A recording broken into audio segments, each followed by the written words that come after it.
പരിശുദ്ധ കന്യകയാം മാതാവേ, പരലോകരാജ്ഞിയാം മാതാവേ, പരമോന്നതനാ ദൈവത്തിൻ കൽപ്പന ശിരസാ വഹിച്ചവളേ, എളിമയോടന്നു നീ മന്ത്രിച്ചു, ഇതാ കർത്താവിൻ ദാസി.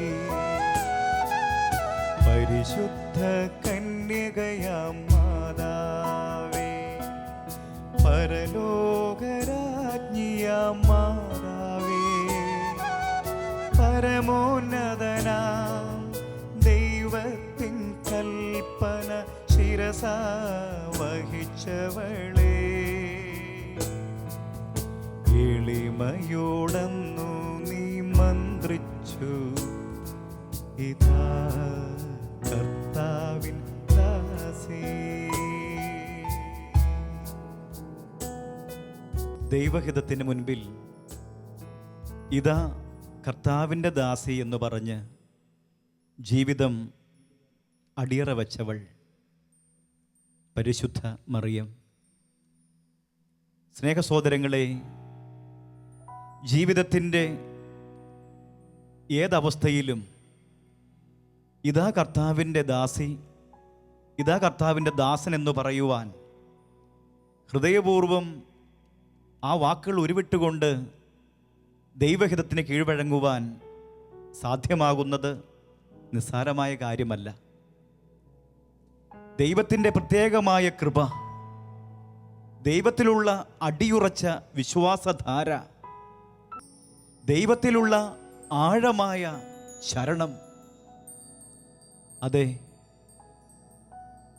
ദൈവത്തിൽ അടിയുറച്ച് വിശ്വസിച്ച് നിങ്ങളെക്കുറിച്ചുള്ള പദ്ധതി എൻ്റെ മനസ്സിലുണ്ട്, അത് നിങ്ങളുടെ നാശത്തിനുള്ള പദ്ധതിയല്ല, നിങ്ങളുടെ ക്ഷേമത്തിനുള്ള പദ്ധതിയാണ്, നിങ്ങൾക്ക് ശുഭമായ ഭാവിയും പ്രത്യാശയും ഒരുക്കുന്ന പദ്ധതി എന്ന് പറഞ്ഞ് ഓരോ ജീവിതത്തെയും വ്യക്തിപരമായി സ്നേഹിച്ച് തലോടുന്ന ദൈവപിതാവിൻ്റെ ഹിതത്തിന് കീഴിൽ ആമേൻ പറയുവാൻ, ഫിയാത്ത് പറയുവാൻ, ഇതാ കർത്താവിൻ്റെ ദാസി എന്നുച്ചരിക്കുവാൻ, ദാസൻ എന്നുച്ചരിക്കുവാൻ നമുക്കാകട്ടെ.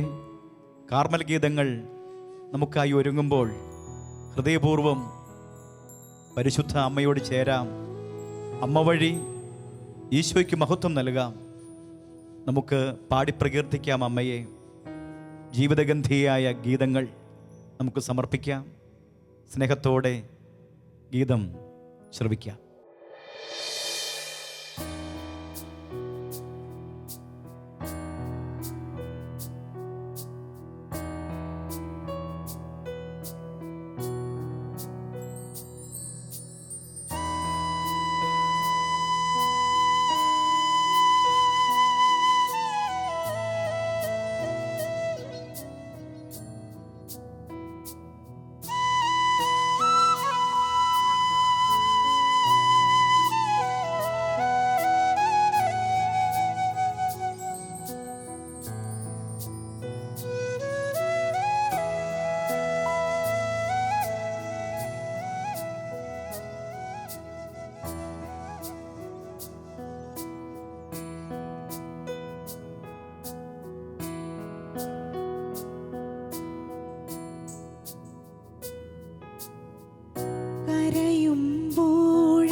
പരിശുദ്ധ മറിയമാം പരലോകരാജ്ഞിയാം ജപമാല റാണിയാം അമ്മ, ജപമാല റാണിയാം അമ്മ. കരയുമ്പോഴെൻ കണ്ണീർ തുടയ്ക്കും കാരുണ്യമാണെന്നമ്മ. മുറിവുകളാലെൻ ഉള്ളം നീറുമ്പോൾ ആശ്വാസമാണെനിക്കമ്മ. എൻ്റെ നിത്യസഹായമാണമ്മ.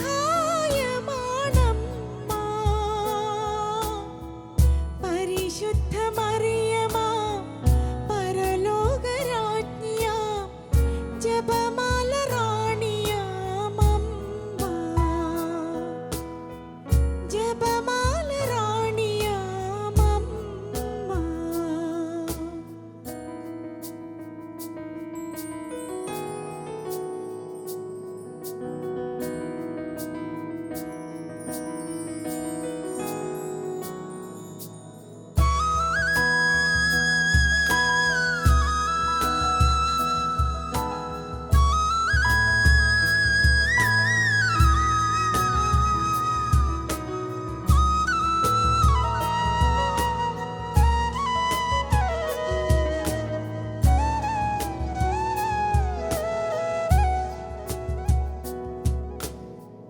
കരളിൽ ശൂന്യത പടരുന്ന നേരം നിറവിൻ തേജസ്സായി അണയുന്നൊരമ്മ.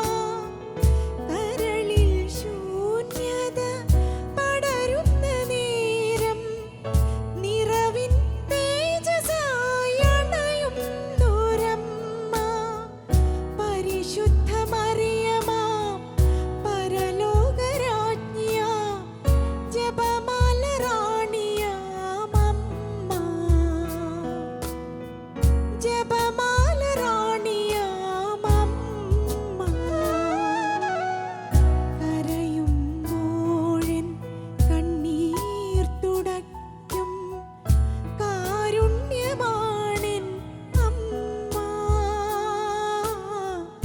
മുറിവുകളാലെൻ ഉള്ളം നീറുമ്പോൾ ആശ്വാസമാണെനിക്കമ്മ. എൻ്റെ നിത്യസഹായമാണമ്മ. പരിശുദ്ധ മറിയമാം പരലോകരാജ്ഞിയാം ജപമാല റാണിയാം അമ്മ, ജപമാല റാണിയാം അമ്മ.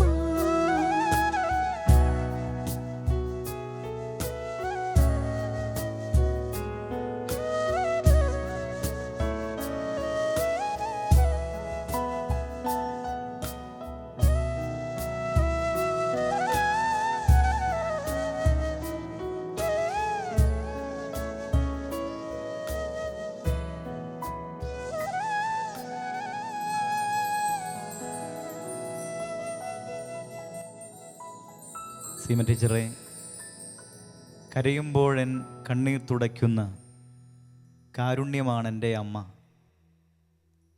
മുറിവുകൾ നീറുന്ന മനസ്സുമായി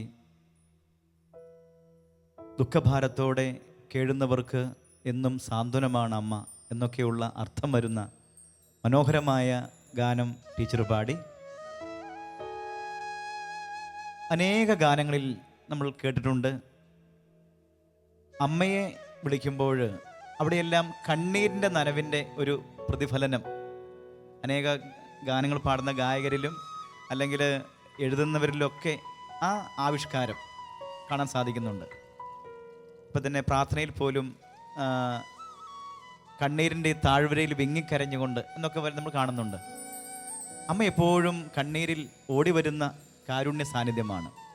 ടീച്ചറിൻ്റെ ജീവിതത്തിൽ കണ്ണീരിൻ്റെ അനുഭവങ്ങൾ അല്ലെങ്കിൽ ജീവിതഗന്ധിയായ പരിശുദ്ധ അമ്മയുമായി ബന്ധപ്പെട്ട എന്തെങ്കിലും അനുഭവം ഉണ്ടെങ്കിൽ പ്രേക്ഷകർക്കായി ഒന്ന് വിവരിക്കൂ. ഒരമ്മ എന്ന നിലയ്ക്ക് ഞാൻ പറഞ്ഞു എനിക്ക് 2 മക്കളാണുള്ളത്. അതിൽ രണ്ടാമത്തെ മോൻ, ചെറിയ മോൻ എനിക്ക് പ്രഗ്നൻ്റ് ആയിരുന്ന സമയത്ത് 2-3 സ്കാനിങ്ങിലൊക്കെ എന്തോ സീരിയസ് ആയിട്ടുള്ള പ്രശ്നമുണ്ട് എന്നുള്ള. അപ്പോൾ എൻ്റെ ഹസ്ബൻഡ് നാട്ടിലില്ല. അപ്പോൾ എനിക്ക് അതിൻ്റെ ആ ടെൻഷനും എല്ലാം ഉള്ളിലുണ്ട്. കുഞ്ഞിന് തലയ്ക്കുള്ളിൽ എന്തോ സിസ്റ്റ് വളരുന്നുണ്ട് എന്ന് ഡോക്ടർ 2-3 സ്കാനിങ്ങിൽ പറഞ്ഞു. അവസാനം പ്രഗ്നൻ്റ് ടൈം ആയ സമയത്ത് അവസാനത്തെ സ്കാനിങ്ങിൽ ഞാൻ ഈ സമയത്ത് ആത്മാർത്ഥമായിട്ട് മാതാവിനോട് കരഞ്ഞ് പ്രാർത്ഥിക്കുമായിരുന്നു. കുഞ്ഞിനെ നല്ലൊരു മോനെ എനിക്ക് കിട്ടണേ, അല്ലെങ്കിൽ മോനോ ആരായാലും വേണ്ടില്ല. അവസാനത്തെ സ്കാനിങ്ങിൽ ഒരു പ്രശ്നവും ഇല്ലാതെ ഡോക്ടർ തന്നെ അതിശയം പറഞ്ഞു. അത്രയ്ക്ക് ഞാൻ കൊന്ത ചൊല്ലി പ്രാർത്ഥിക്കുമായിരുന്നു മോന് വേണ്ടിയിട്ട്. അതെൻ്റെ ജീവിതത്തിൽ കുഞ്ഞുണ്ടായി കഴിഞ്ഞ് ഒരു കുഴപ്പമില്ലാത്ത ഒരു നല്ലൊരു മോനെ എനിക്ക് കിട്ടി. അത് മാതാവിനോടുള്ള ആ പ്രാർത്ഥനയുടെ ശക്തി കൊണ്ട് മാത്രമാണെന്ന് ഞാൻ ഇന്നും വിശ്വസിക്കുന്നു. പ്രിയമുള്ളവരെ, ഒരുപാട് അനുഭവങ്ങളായി ഒത്തിരി വീട്ടമ്മമാരുണ്ട് ഇതുപോലെ. ജീവിതത്തിൽ പ്രത്യേകിച്ച് ടീച്ചർ പങ്കുവെച്ച ഒരു അനുഭവം, ഗർഭസ്ഥാവസ്ഥയിൽ ഉള്ളിൽ ശിശുവുള്ളപ്പോൾ ഒരുപാട് പ്രശ്ന സങ്കീർണതയെ നേരിടേണ്ടി വരാറുണ്ട് അമ്മമാർക്ക്. അപ്പോഴൊക്കെ നമ്മൾ അറിയുന്നൊരു കാര്യമാണ്, കുഞ്ഞിന് വളരെ സാരമായ പ്രശ്നമുണ്ട് എന്ന് പറയുന്ന വൈദ്യശാസ്ത്രത്തിൻ്റെ ചില കണ്ടെത്തലുകൾ. അപ്പോൾ അവിടെയൊക്കെ ഉള്ളുനീറി കരഞ്ഞ് പരിശുദ്ധ അമ്മയുടെ മാധ്യസ്ഥ്യം തേടി അപേക്ഷിച്ചാൽ ഉപേക്ഷിക്കാത്ത ആ അമ്മയുടെ മുൻപിൽ ശരണപ്പെട്ട് ഓടി വന്ന, അവിടെ വ്യക്തമായ അനുഭവം കണ്ടറിഞ്ഞ അനേക വീട്ടമ്മമാരുടെ അനുഭവങ്ങളൊക്കെ നമ്മുടെ ചുറ്റുപാടുകളിലും കുടുംബങ്ങളിലും വ്യക്തമാണ്. അതെ, തീർച്ചയായും ഈ അമ്മ കരയുന്നവരുടെ കണ്ണീരൊപ്പുന്ന അമ്മയാണ്. ദുഃഖത്തിൻ്റെ താഴ്വരയിൽ വിങ്ങിക്കരഞ്ഞു പോകുന്നവർക്ക് ഈ നല്ല അമ്മ സാന്ത്വനമാണ്. ഒരുപാട് അനുഭവങ്ങൾ നമുക്കറിയാമല്ലോ. സ്നേഹത്തോടെ അമ്മയെ ആശ്ലേഷിക്കാം. അമ്മ വഴി യേശുവെന്ന ആ നിത്യ സൗഭാഗ്യത്തെ പുൽകാം. ഒരു ഗാനം കൂടി പാടി അമ്മയുടെ ആ സ്നേഹവർണ്ണന നമുക്ക് കാഴ്ചവെക്കാം.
സ്വർഗാരോപിതയായവളെ, സ്ത്രീകളിൽ നീ ധന്യേ. ഉൽപ്പത്തി മുതൽ വെളിപാട് വരെ നിറഞ്ഞു നിൽക്കുന്ന സ്ത്രീ എന്ന സാന്നിധ്യം. അതെ, ഉൽപ്പത്തി 3:15 നാം ഇങ്ങനെ കാണുന്നുണ്ട്: നീയും സ്ത്രീയും തമ്മിൽ ഞാൻ ശത്രുത ഉളവാക്കും. സ്ത്രീ എന്ന മറിയം. ദൈവം പറയുന്നു സാത്താനോട്, നീയും സ്ത്രീയും തമ്മിൽ ഞാൻ ശത്രുത ഉളവാക്കും. കാനായിലെ കല്യാണ വിരുന്നിൽ യേശു തൻ്റെ അമ്മയെ സ്ത്രീ എന്ന് വിളിക്കുന്നു എന്നതിനെ വിമർശിച്ച് അജ്ഞതയിൽ ചില സഹോദരങ്ങളെങ്കിലും അമ്മയെ താഴ്ത്തിക്കെട്ടുന്നതായി ചിത്രീകരിക്കുന്നുണ്ട്. പ്രിയമുള്ളവരെ, കുരിശിൻ ചുവട്ടിൽ സ്ത്രീയെ ഇതാ നിന്റെ മകൻ എന്ന് പറഞ്ഞ് യേശു യോഹന്നാനെ ഏൽപ്പിച്ചു കൊടുത്തപ്പോൾ സ്ത്രീയെ എന്ന് അവിടെയും മറിയത്തെ വിശേഷിപ്പിച്ച് തരം താഴ്ത്തി കാണിക്കുകയായിരുന്നു എന്നാണ് ചിലരുടെ വാദം. എന്നാൽ സത്യമെന്താണ്? സ്ത്രീയെ എന്ന് പറഞ്ഞാൽ പരിപൂർണതയായവളെ എന്ന വിശേഷണമാണ് ഈശോ കൊടുക്കുക. എൻ്റെ അമ്മ സ്ത്രീത്വത്തിൻ്റെ മഹനീയ മാതൃകയും പൂർണ്ണതയുമാണെന്നുള്ള ഒരു പ്രഖ്യാപനമാണ് ഈശോ നടത്തുക. ദൈവീക ജ്ഞാനമില്ലെങ്കിൽ ഇത് തിരിച്ചറിയുവാൻ സാധ്യമല്ല. ഈശോ തന്നെ പറഞ്ഞല്ലോ, വൃക്ഷം നല്ലതെങ്കിൽ ഫലവും നല്ലത്, വൃക്ഷം ചീത്തയെങ്കിൽ ഫലവും ചീത്ത. ഫലം നല്ലതും വൃക്ഷം ചീത്തയെന്നും ഒരു തത്വമില്ലല്ലോ. വൃക്ഷം നല്ലതെങ്കിൽ ഫലവും നല്ലത്. അങ്ങനെയെങ്കിൽ യേശു നല്ലതാണെങ്കിൽ അതിനർത്ഥം മറിയവും നല്ലതു തന്നെയെന്നാണ്. അങ്ങനെയെങ്കിൽ ആ നന്മ നിറഞ്ഞ മറിയത്തെ, ആ നന്മ നിറഞ്ഞ അമ്മയെ സ്വീകരിക്കാതെ യേശുവിനെ ഞാൻ സ്വീകരിക്കുന്നു എന്ന് പറയുന്നതിൽ എന്തർത്ഥമുണ്ട് എന്ന് നമ്മുടെ ചിന്തയിൽ പരിശുദ്ധാത്മാവ് വെളിച്ചമായി നിറയ്ക്കട്ടെ. നമുക്ക് പ്രാർത്ഥിക്കാം. സ്ത്രീയുടെ മഹനീയ മാതൃകയായ, സ്ത്രീത്വത്തിൻ്റെ പൂർണ്ണതയായ പരിശുദ്ധ അമ്മയെ സ്നേഹിച്ചു വണങ്ങി നമുക്ക് അമ്മയോട് പ്രാർത്ഥിക്കാം. അമ്മേ, ലോകത്തിലുള്ള എല്ലാ അമ്മമാരെയും ഞങ്ങൾ അമ്മയ്ക്ക് സമർപ്പിക്കുകയാണ്. അമ്മയുടെ മഹനീയ മാതൃക, സ്ത്രീത്വത്തിൻ്റെ പരിപൂർണത നിറഞ്ഞ ആ സ്നേഹവിശേഷണം എല്ലാ അമ്മമാർക്കും അമ്മ പകർന്നു നൽകണേ. വിശുദ്ധിയിലും വിശ്വസ്തതയിലും പരിപൂർണതയിലും അമ്മയെപ്പോലെ ഉണർന്നു പ്രശോഭിക്കുവാൻ എല്ലാ അമ്മമാരെയും അമ്മ പ്രത്യേകം മാംവിധം സഹായിക്കണേ. അമ്മയുടെ വിമല ഹൃദയം വഴി ഈശോയുടെ തിരുഹൃദയത്തിലേക്ക് ഞങ്ങളുടെ സ്നേഹ അർത്ഥനകൾ സമർപ്പിച്ച് ഞങ്ങൾ പ്രാർത്ഥിക്കുന്നു. ഞങ്ങളുടെ യാചന കേട്ട് ഈശോയിൽ നിന്നും ദിവ്യകൃപ അമ്മ വാങ്ങിത്തരണമേ. ആമേൻ.